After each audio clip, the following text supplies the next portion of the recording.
Hello friends, मैं हूं doctor Sujata Mittal और आज मैं आपके साथ जुड़ी हूँ यूट्यूब चैनल जीवन दिशा में। और आज का मेरा टॉपिक है जो कि बहुत इम्पोर्टेंट है और आपके बच्चों की और आने वाली जनरेशन की हेल्थ से कंसर्न्ड है। और इसमें मैं आप लोगों को रिक्वेस्ट करती हूँ, say big no to cervical cancer vaccine. तो इसकी साइंस, इसके साइड इफेक्ट्स जो मेन हैं, वो मैं आप लोगों से आज डिस्कस करती हूँ। और इसको समझने के लिए कि सर्वाइकल कैंसर जो है वो क्या है और इसके ये कैसे होता है, उसके बारे में मैं आपको थोड़ा सा ब्रीफ कर देती हूँ। देखिए, सर्वाइकल कैंसर जो है वो बच्चेदानी के मुंह का कैंसर होता है, जो कि हमारे देश में सेकंड मोस्ट कॉमन कैंसर पाया जाता है लेडीज के अंदर। और इसकी जो रिसर्च है वो ये कहती है कि ये एक तरह के वायरस है जिसको कि ह्यूमन पेपिलोमा वायरस बोलते हैं, उससे होता है। पहले अराउंड 20 इयर्स बैक कहते थे कि 99% ऑफ द सर्वाइकल कैंसर्स जो है वो एचपीवी से होते हैं। नाउ दे आर सेइंग कि 70%, 70 to 80% जो है वो एचपीवी से होते हैं। बाकी के अराउंड 17 to 20% जो है नॉन एचपीवी वायरस है, नॉन एचपीवी कैंसर्स हो रहे हैं सर्वाइकल। तो मैं आपको NCI, which is a premium institute, that is national cancer institute of USA पे ले चलती हूँ। और वो क्या लिखते हैं इसके बारे में, सर्वाइकल कैंसर और वैक्सीन के बारे में, वो आपको बताती हूँ। एक और चीज मैं आपको बताना चाहती हूँ कि जो एचपीवी इन्फेक्शन है, उसके जो वायरस है उसको दो टाइप में डिवाइड किया गया है, low risk and high risk. Low risk जो है वो जेनेटल वॉर्ट्स जो है वो कॉज करता है।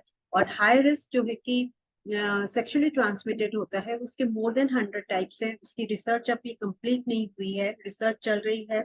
और उसमें से उन्होंने अभी आइडेंटिफाई किया है कि 14 जो है, 14 टाइप के एचपीवी जो है वो सर्वाइकल कैंसर कॉज कर सकते हैं। और जिसमें से मोस्ट कॉमनली 16 एंड 18 है। तो वायरस जो वैक्सीन है वो सिर्फ अभी 9 के अगेंस्ट में बना है। पहले इन्होंने वैक्सीन वैक्सीन ये 16 और 18 के अगेंस्ट में बनाया, फिर इनकी आगे रिसर्च पढ़ाई हुई।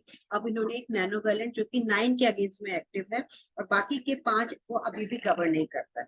तो आप समझ सकते हैं कि जो कवर नहीं हो रहे हैं वो, अगर वो इन्फेक्शन आप में किसी तरीके से जाता है तो वो आपको वैक्सीन उससे आपको प्रोटेक्ट नहीं करता है। और इसके अलावा अराउंड 17 to 20% जो है वो कैंसर्स नॉन एचपीवी टाइप के हैं। तो वैक्सीन सारी चीजों को कवर नहीं करता है।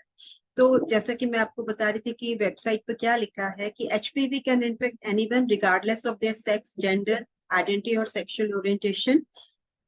Most HPV infection don't cause cancer. Your immune system usually controls HPV infection, so they don't cause cancer. मतलब हमारी इम्यूनिटी इतनी स्ट्रांग होती है कि ये इन्फेक्शन हमारे बॉडी में कैंसर नहीं कॉज करता है। Then they are writing कि high risk HPV infection that persist can cause cancer. That persist can, 100% nahi hai friends.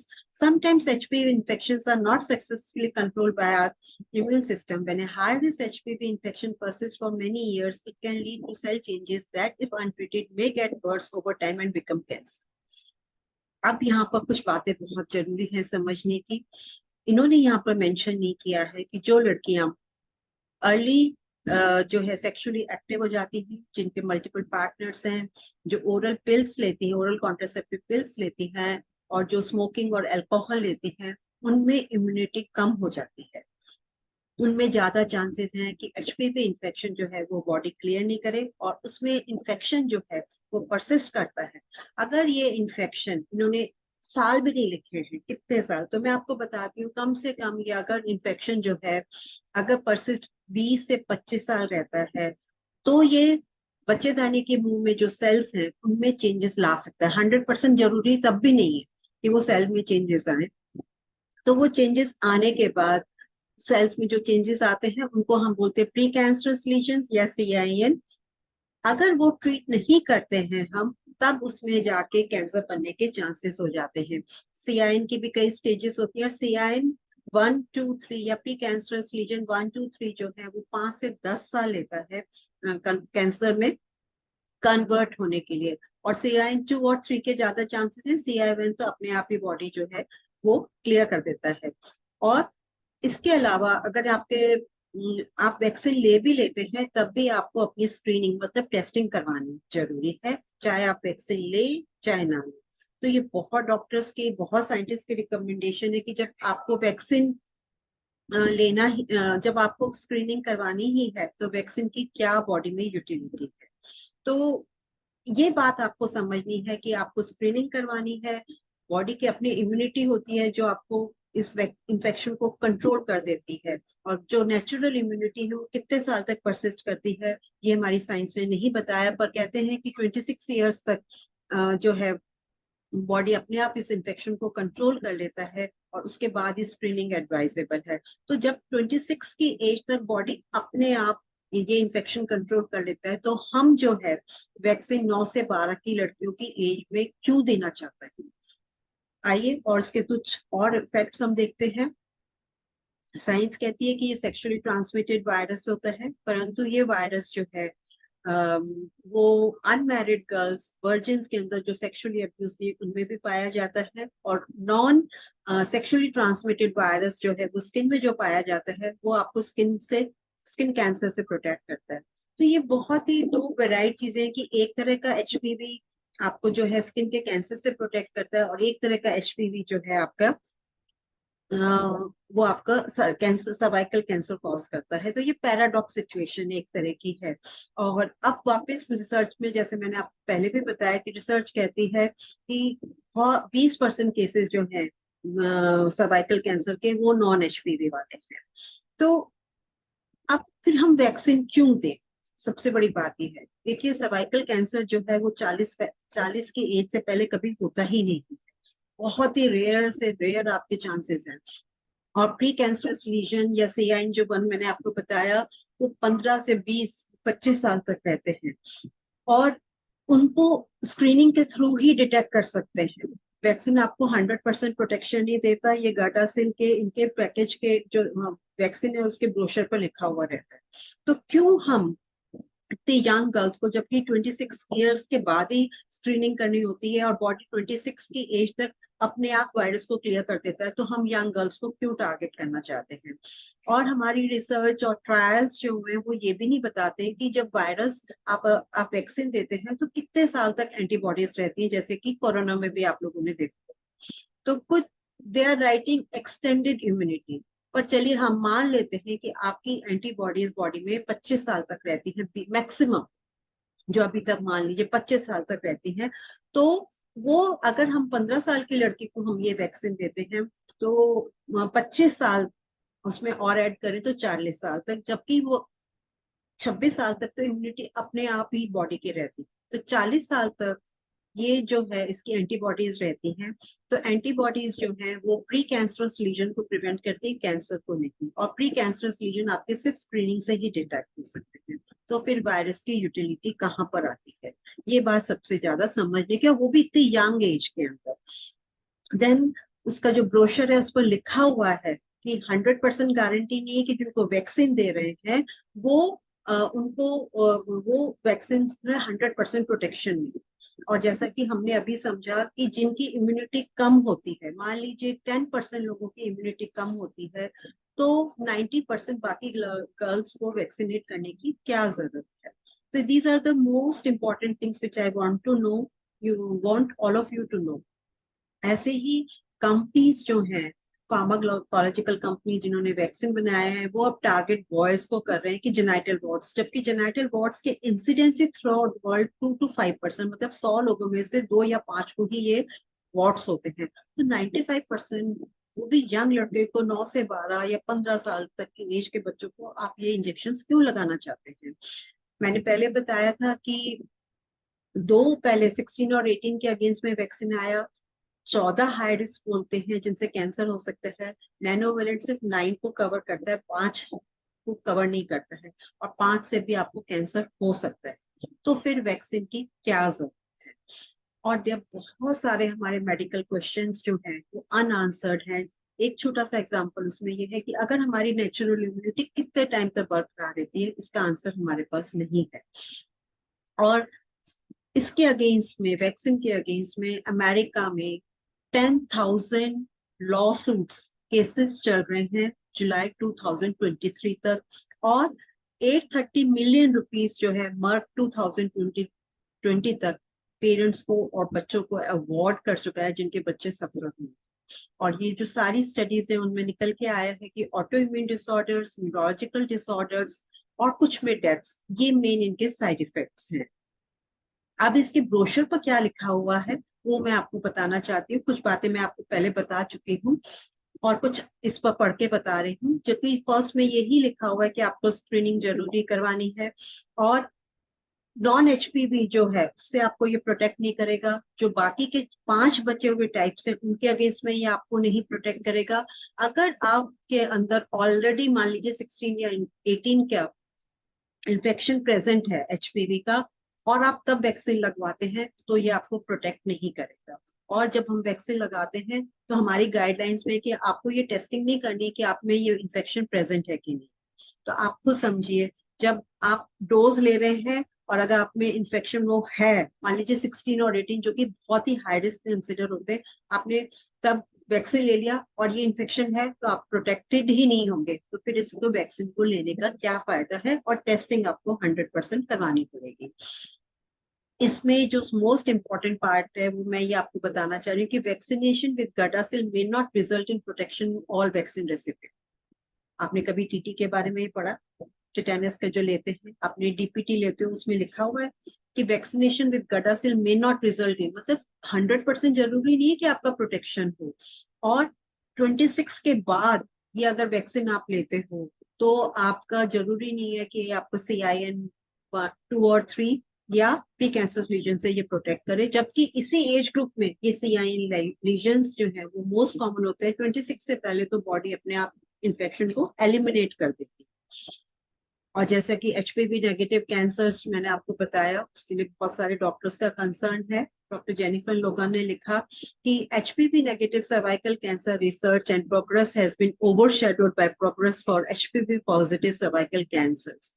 एक बात यहाँ पर मैं आपको बता देती हूँ, क्योंकि वैक्सीन HPV पॉजिटिव कैंसर्स के अगेंस्ट में है और मनी उसी के अंदर है। नाउ कमिंग टू इसकी टॉक्सिसिटी। तो टॉक्सिसिटी में जो मैं टॉक्सिसिटी जिन कारणों से हो रही है वैक्सीन की वो मैं आपको समझाना चाहती हूँ।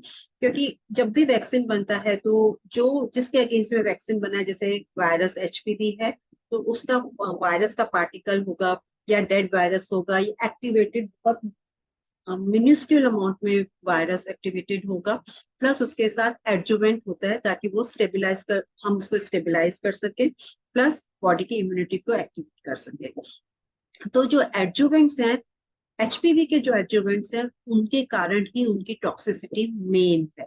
तो उसमें जो एडजुवेंट है वो 500 माइक्रोग्राम, गर्डासिल के अंदर 500 माइक्रोग्राम ऑफ एल्यूमिनियम है, सोडियम क्लोराइड है, हिस्टिडीन है, पॉलीसॉर्बेट है, सोडियम बोरेट। यहाँ पर एक वर्ड कहना चाहूंगी कि सोडियम बोरेट जो है क्लोथिंग इंडस्ट्री के अंदर कपड़े साफ करने के लिए, हम लोग मेडिकल में भी आपने सुना होगा कि ब्लड वाले कपड़े जो है बोरिक एसिड में हम साफ करते हैं, और बोरिक एसिड खाने के लिए मना है। और ये बोरिक एसिड इंजेक्शन के रूप में आपको बॉडी में IM दिया जाता है। एल्यूमिनियम की सबसे ज्यादा जो टॉक्सिसिटी है वो वर्ल्ड ओवर नाउ इस पर रिसर्च हो रही है और हो गई है, जिसमें ये पाया गया है कि एल्यूमिनियम जो है न्यूरोटॉक्सिन है, ब्रेन डिजेनरेशन कॉज करता है, अल्जाइमर, पार्किंसोनिज्म और ऑटिज्म, क्योंकि ये न्यूरोटॉक्सिक है। एक संस्था है parents for informed consent which is in Ireland, तो उन्होंने जब बच्चों को बहुत वहां पर प्रॉब्लम्स हुई तो उन्होंने ये फिर स्टडी करी और ये लिखा उन्होंने कि FDA safe limit via intravenous injection for aluminium is 25 micrograms only. और एक बच्चा आयरलैंड में 13 महीने का जब हो जाता है तो थ्रू डिफरेंट डिफरेंट वैक्सीन हम उसको 5185 माइक्रोग्राम ऑफ एल्यूमिनियम दे देते हैं। और ये एल्यूमिनियम इतने सारी प्रॉब्लम्स बच्चे में क्रिएट करता है और ये ड्रग कंपनीज डॉक्टर्स आपको नहीं बताते। यही मैं आपको चेताने के लिए, यही सब बताने के लिए कि वैक्सीन से हेल्थ नहीं बनती है। जो बहुत नेसेसरी है वो हमको लेने हैं, बाकी के वैक्सीन अननेसेसरी नहीं लेने हैं। देखिए ये लिस्ट है जिनमें एल्यूमिनियम होता है: hepatitis B, hepatitis A, DTAP, HIP, pneumococcal, HPV, meningitis. तो इन वैक्सीन के अंदर एल्यूमिनियम होता है और इसके वर्ल्ड वाइड स्टडीज में आया है, जिनको पार्किंसोनिज्म हुआ, अल्जाइमर हुआ, जब उनके डेथ हुई तो पोस्टमार्टम में उनके ब्रेन के अंदर एल्यूमिनियम बहुत निकला। तो इस बेसिस पर साइंटिस्ट ने डिसाइड किया और पाया कि ये न्यूरोटॉक्सिक है और ब्रेन को बहुत जल्दी इफेक्ट करता है। इसके ट्रायल्स के बारे में मैं आपको बताना चाहती हूँ कि कोई भी ड्रग या वैक्सीन जब होता है तो उसके ट्रायल्स होते हैं, phase 1, phase 2, phase 3। Phase 1 and 2 animals पर होते हैं, फेज 3 ह्यूमन बींग्स पर होते हैं। और जब वो होते हैं तो उसमें कंट्रोल होता है, जिनको वाटर फॉर इंजेक्शन या सलाइन फॉर इंजेक्शन दिया जाता है, और कुछ और हेल्दी सब्जेक्ट्स को ये दिया जाता है। तो नॉर्मली वाटर फॉर इंजेक्शन और वैक्सीन या मेडिसिन दी जाती है। पर गर्डासिल के कंपनी में जो ट्रायल्स हैं, उन्होंने पब्लिक को, साइंटिस्ट को और डॉक्टर्स को फूल करने के लिए जो कंट्रोल सब्जेक्ट्स हैं उनको एल्यूमिनियम एज एन एडजुवेंट, मतलब जो एडजुवेंट यूज कर रहे थे उसको उन्होंने वाटर फॉर इंजेक्शन या सलाइन फॉर इंजेक्शन की तरह दिया, ताकि दोनों मतलब वैक्सीन का भी और जो जो कंट्रोल ग्रुप था उन दोनों के साइड इफेक्ट्स, जो टॉक्सिसिटी थी, वो सिमिलर लगे और वो सबको ये कह सके कि हमने एडजुवेंट, मतलब दोनों कंट्रोल और जिन्होंने वैक्सीन मिला दोनों के रिजल्ट्स एक जैसे हैं, इसलिए ये वैक्सीन सेफ है। This way they have fooled the public and the scientist all over the world. इसके बारे में बहुत सारे कंसर्न्स हुए एल्यूमिनियम टॉक्सिसिटी और एचपीवी वैक्सीन के लिए, और कई डॉक्टर्स पे वॉइसेस रेज किए जिन्होंने बहुत ज्यादा करा। उनको कई कई प्लेसेस पर टर्मिनेशन और उनके अगेंस्ट में काफी संस्थाएं इकट्ठी, काफी फार्माकोलॉजिकल कंपनीज ने एक्शंस लिए। तो ये कुछ है जो मैं आपको बताना चाहती हूँ कि आप इनको देख सकते हैं, जो कि डॉक्टर जोगरसन एंड डॉक्टर पीटर ने सिस्टमेटिक रिव्यूज के अंदर लिखा है कि serious harms were incompletely reported for 72% of the participants, and in the cluster randomized trial 88% of the participants were not included for serious harms reporting। जो law suits चल रहे हैं उनमें कंपनीज को, मर्क कंपनी और स्मिथलाइन, ग्लैक्सोस्मिथलाइन को बोला गया है कि आपने जो भी ट्रायल्स किए वो सारे के सारे आप सबमिट करें। उन्होंने पूरे सबमिट नहीं किए, पर जितने सबमिट किए उसमें से इन डॉक्टर्स ने ये नतीजा निकाला है कि उन्होंने जो साइड इफेक्ट्स थे वो 72 और 88% लोगों के उन्होंने नहीं रिपोर्ट किए, मतलब बायस थे। ऐसे ही उन्होंने कॉकरेन, हमारा एक होता है जिसमें से हम डाटा निकालते हैं, कॉकरेन में उसमें भी उन्होंने ये लिखा कि Cochrane HPV vaccine review was incomplete and ignored important evidence of bias। Another doctor, Dr. Arthur E. Brower, उन्होंने PubMed, अगेन वो हमारा एक डाटा का एक सोर्स है जहां से हम पढ़ते हैं कि ये मेडिसिन के कितने ट्रायल्स हुए हैं। उन्होंने लिखा है कि hidden toxicity of human papilloma virus vaccine ingredients में ये सारा उन्होंने बताया कि इसके क्या क्या प्रॉब्लम्स हैं। और ये इतने सारे ट्रायल्स और हैं। सिर्फ मैंने अभी आपको न्यूरोटॉक्सिसिटी और ऑटोइम्यून डिसऑर्डर्स और कुछ डेथ्स के बारे में बताया, पर इसके अलावा हार्मोनल इम्बैलेंस, बहुत सारी लड़कियों के प्रीमेच्योर पीरियड्स बंद हो गए, इनफर्टिलिटी हो गई। इवन इंडिया में भी जो ट्रायल्स हुए थे उनके अंदर ये वाली प्रॉब्लम्स आई, और आईसीएमआर ने एडमिट किया कि इंडिया में जो ट्रायल्स होते हैं उसमें बहुत इरेगुलरिटीज हुई हैं और वो बॉस्ट अप ट्रायल्स थे।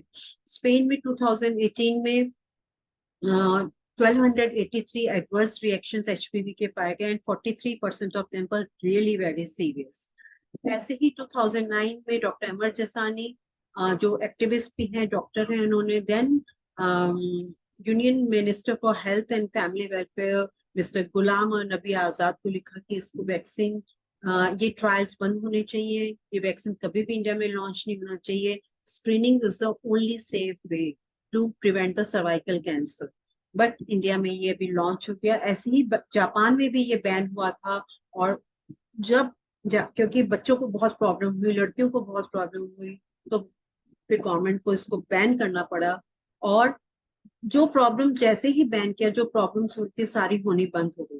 पर फार्मास्यूटिकल कंपनी इतनी स्ट्रांग है कि उन्होंने फिर से गवर्नमेंट को, जापानीज गवर्नमेंट को बोला है कि नहीं, सर्वाइकल कैंसर आपके देश में बढ़ जाएगा, यही हमारी कंट्री के लिए कह रहे हैं, इसलिए वैक्सीन बहुत जरूरी है। ऐसे करके इसको वैक्सीन को रोल आउट करा जाता है। डॉक्टर शिव चोपड़ा जो है वो माइक्रोबायोलॉजिस्ट हैं, थे he is no more. And उन्होंने कनाडा में बहुत बहुत काम किया है, जो एग्रीकल्चर में गलत तरीके से फार्मिंग हो रही थी, और इवन मिल्क के अंदर जो बोवाइन ग्रोथ हार्मोन दिया जाता है जिससे लड़कियों को पीसीओडी, इनफर्टिलिटी, बहुत सारी प्रॉब्लम्स आजकल हम जो देख रहे हैं वो हो रही थी, उनके अगेंस्ट में बोला है। And he has written a book corrupt to the core, तो उसमें उन्होंने मेंशन किया है कि the vaccine industry itself fraud, I have spent my whole life studying it. और क्योंकि फार्मास्यूटिकल कंपनीज में मनी बहुत इन्वॉल्व होता है फ्रेंड्स, तो जिन जिन कंट्रीज में पेरेंट पेरेंट बच्चों की आवाज, बच्चों की प्रॉब्लम्स को नहीं सुनवाई हुई, तो पेरेंट्स ने फिर ऑर्गेनाइजेशन बनाई, पूरे वर्ल्ड ओवर ऑर्गेनाइजेशन बनाई, पर उनमें से मोस्ट इम्पोर्टेंट जो है आपकी स्पेन के अंदर है, जापान के अंदर है, आयरलैंड के अंदर है, और हमारे कंट्री के अंदर जो है सामम ऑर्गेनाइजेशन ने रिपोर्टिंग करी, जो वॉशअप ट्रायल्स हुए थे, और जन मोर्चा ने कि इसको रोल आउट नहीं करना है। तो बहुत सारी कंट्रीज में बहुत सारे पेरेंट्स ने ऑर्गेनाइजेशंस बनाई, हो हल्ला मचा, तब कहीं जाकर थोड़ी सुनवाई हुई और लॉ सूट्स वगैरह होने लगे, जो कि हमारी कंट्री में नहीं, क्योंकि यहाँ की पॉपुलेशन इतनी ज्यादा है, और ये वैक्सीन थैंकफुली अभी तक गांव में नहीं पहुंचा है, शहरों में ये वैक्सीन ज्यादा लगाया जा रहा है। और जो जो ये ऑर्गेनाइजेशन बनी उनमें सबको एंटी वैक्सर्स बोला गया, उनको कंडेम किया गया, इवन मेरे को भी एंटी वैक्सर बोलते हैं, और मुझे कई डॉक्टर्स ने अपने ग्रुप से निकाल दिया है। और मेरे को इसके अगेंस्ट में बोलने के लिए बिल्कुल मना किया, इसीलिए मैंने ये यूट्यूब वीडियो बनाई है।